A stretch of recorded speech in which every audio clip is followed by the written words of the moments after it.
Welcome back, GRD131, to our Fall Harvest Fest Billboard. And this is part 3, and I feel a little under the gun here because the last video I think was around 20 minutes or so I don't want this to take too long. So I feel like I have to wrap it up in this video, yet I don't want to rush myself.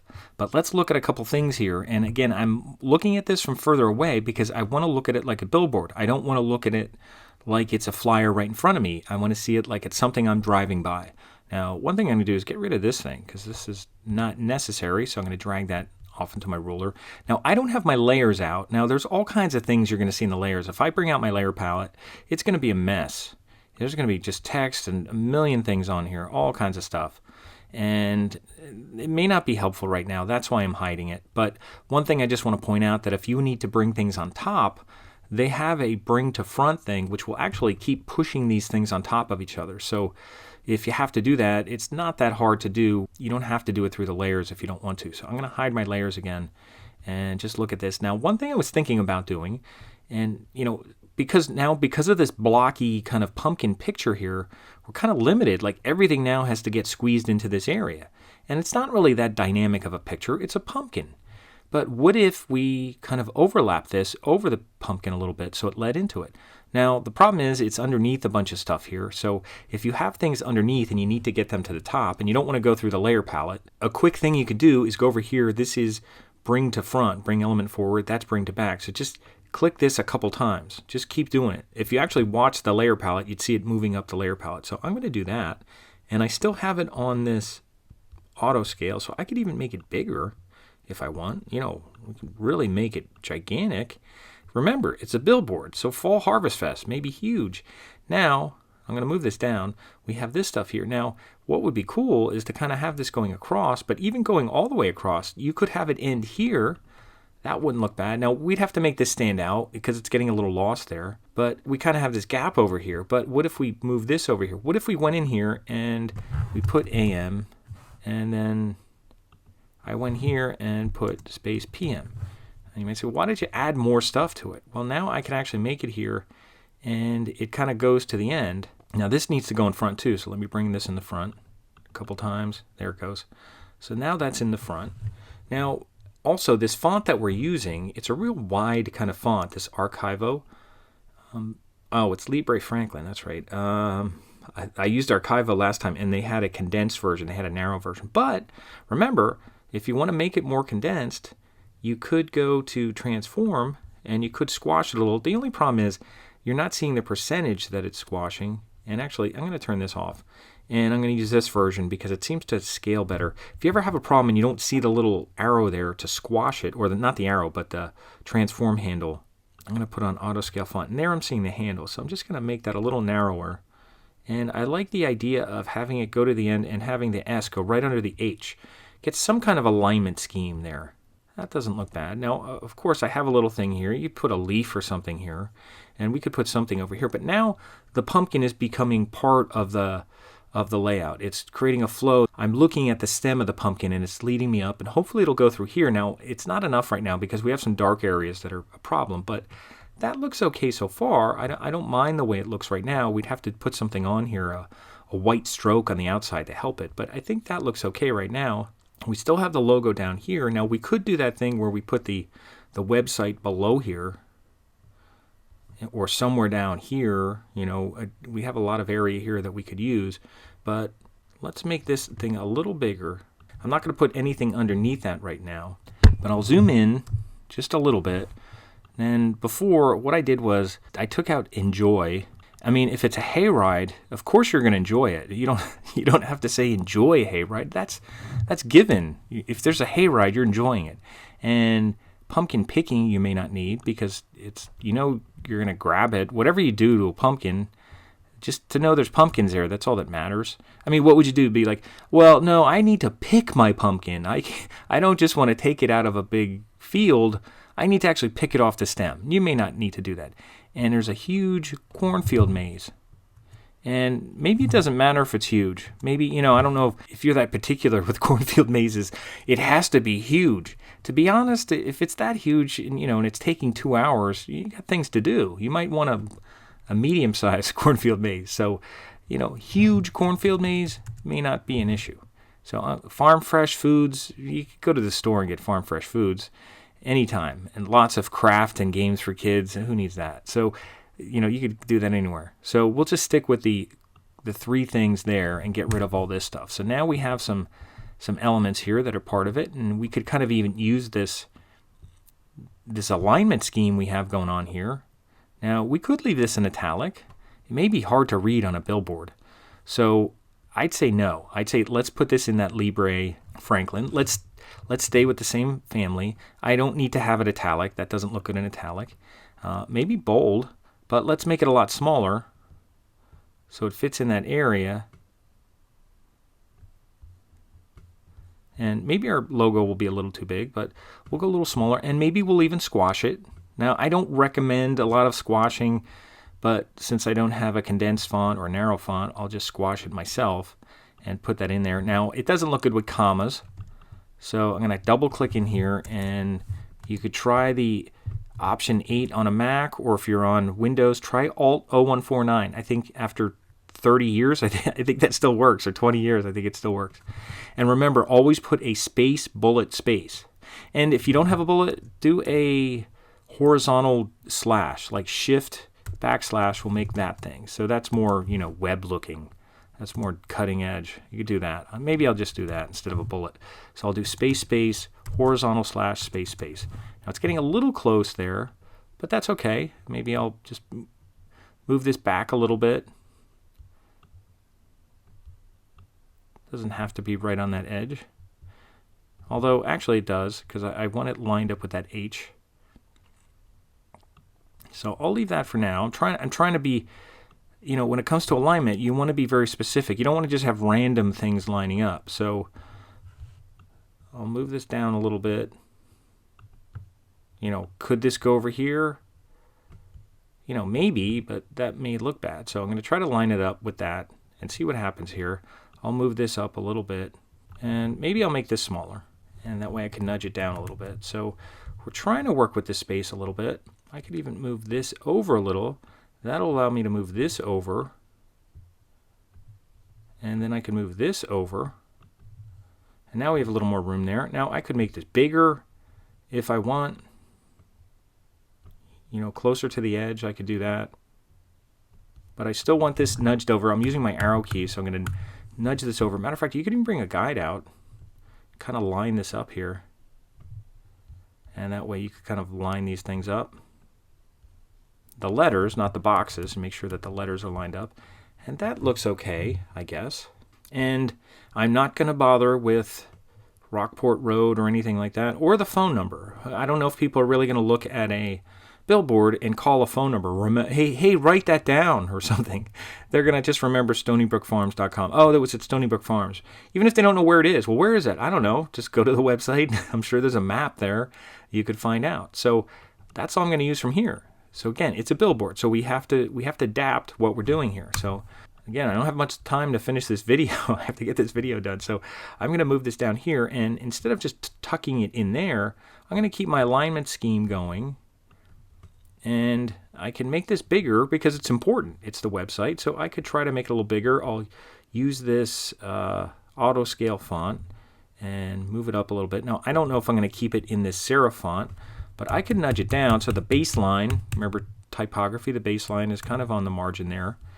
And I don't know if I want to keep it in that font. I may want to use that Franklin Gothic or that Libre Franklin. Let's try that. Let's stick with that first. Not that it's a great font, but I'm kind of working with that, so I'm trying to stay consistent. So I'll put that in there. Now it looks a little big, and I'll make it smaller. Now this is a thing where you actually may want to stretch it out a little bit, and what I mean by is the tracking.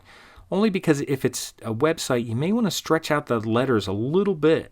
Where it has character here, you may want to go up just a little. Now, if you do something like that, it's like, oh my God, what just happened here? Now, I'm going to go down and put it back to 0. Now, what you can do here, if you hold Alt or Option, and then you go up, it goes in smaller increments, so it's easier to kind of work with, because it affects it a lot. So even if you go 0.01, it affects it a lot. Now, even that size, 23, I'll double-click here, and I'll just put like 20. And see, it did that weird thing where it gets smaller. Let's try that again. 2, 0, and I'll keep my mouse here and see if I hit enter if it works. There, that works. So it must be something I'm doing right there.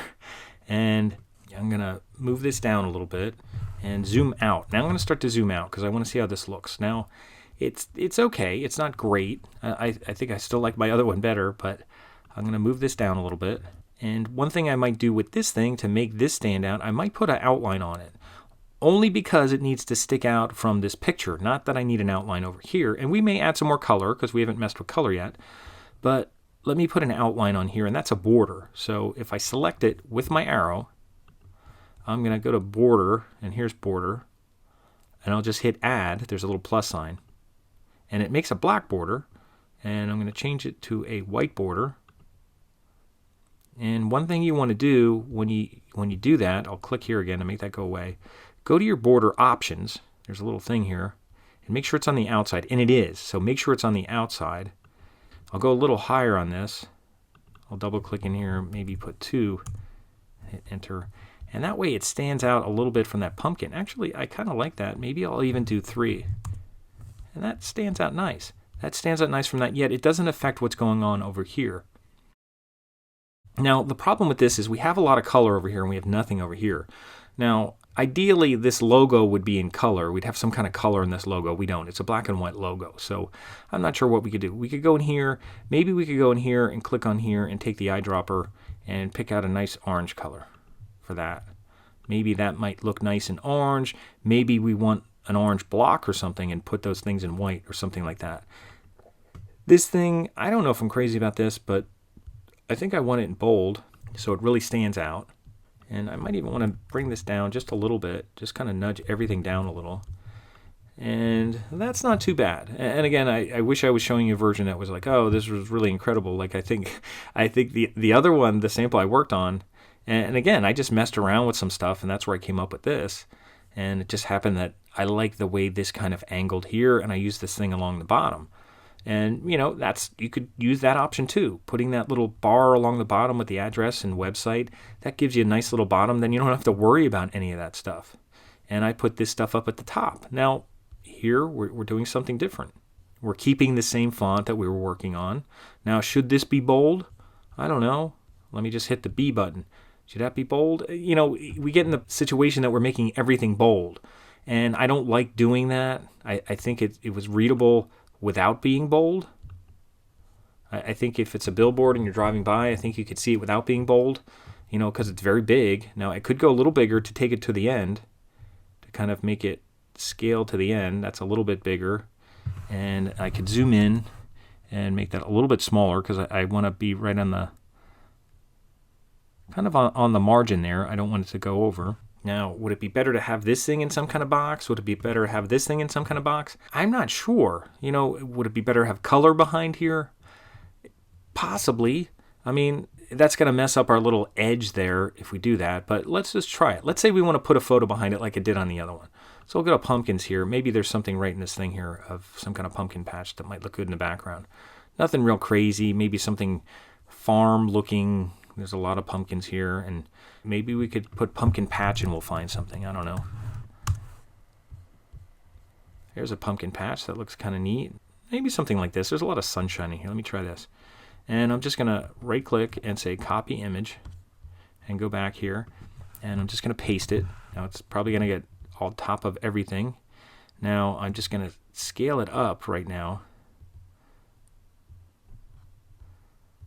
And kind of move it here so it kind of takes up the background. So there's a little blue in there. And then I'm going to crop it. So I'm going to hit the crop button. Make sure you hover until you see the double arrow, and I'm going to try to line it up with that green line, which is the edge of the page. Don't use the four-sided arrow. Make sure it becomes 2, and it becomes green when it gets to the edge of the page. And over here, I think I had it on the edge of the page, so let me click off a second. And that's okay, except it's in front of everything. So I'm going to go back to my arrow, go back to your pointer, and maybe I'll even turn the opacity down. Something real light, something. Now it's on top of everything right now, I'll turn it down to like 30 and see how that looks. And then I'll start putting it behind everything. I'll hit this send to back, so I'll move behind everything. It actually looks better. We almost don't need that thing over there. Now I'd have to get rid of that thing. That actually doesn't look too bad, except this stuff isn't really popping. If I zoom back, it's kind of taking away. This thing definitely doesn't work because it's too light. This looks okay. Let me click on that. Maybe 20%. Maybe it could go down to 20%, and we'll see how it looks. And I'll click. And that doesn't look too bad, except for the logo would need the white background. Something would have to happen here so it pops. The website, I guess, is okay. Now, the contrast we have with the white in the back is taken away, although this white outline actually looks kind of nice. If you zoom back, it kind of pops nicely. You could even probably make this stroke on here bigger. So if you went here to the border and you made it maybe 4, I wouldn't go much bigger than that. That looks pretty good. And this thing, I wasn't going to do this in bold, but I might do it bold now, and now I might have to go a little bit smaller, like 28. Let me hover my mouse right here and then hit enter. And that actually doesn't look too bad. I'm going to nudge it over so it's underneath the H. And this thing, web address, now I'm having a hard time grabbing this web address because I keep getting this. Let me keep going back because it could be in front of something here. So let me keep sending to back. Let me make sure this thing's in the front. Oh, bring forward. Okay, now that's forward. And I think that's in the back. So I think this looks okay. Other than I still have that rectangle there. I'm actually going to bring out my layers panel. And that's called rectangle. And I think that's the only thing I have rectangle. So I'm just going to turn it off. Oh, wait. No, I can't turn it off. Oh, it's still helping a little bit. Actually, I might just shorten my rectangle a little. Just so it kind of blur. Actually, it'll blur from that picture to the other. That doesn't look too bad. So that doesn't look too bad, except for this. This needs to pop a little bit more. So what would I do to that? And I need a white oval here. So I think we're okay. I think we're going okay. I'm going to go View, turn off the Layers panel, and I think I'm going to stop here. We'll take a break here, and we'll come back with part 4 and just try to wrap this up, because I think we did a lot of good stuff here on part 3, but I don't want to rush it here at the end, or if you're bored or whatever. So I'm going to stop here with part 3, and we'll come back with part 4, and we'll wrap this thing up and make sure this thing looks good.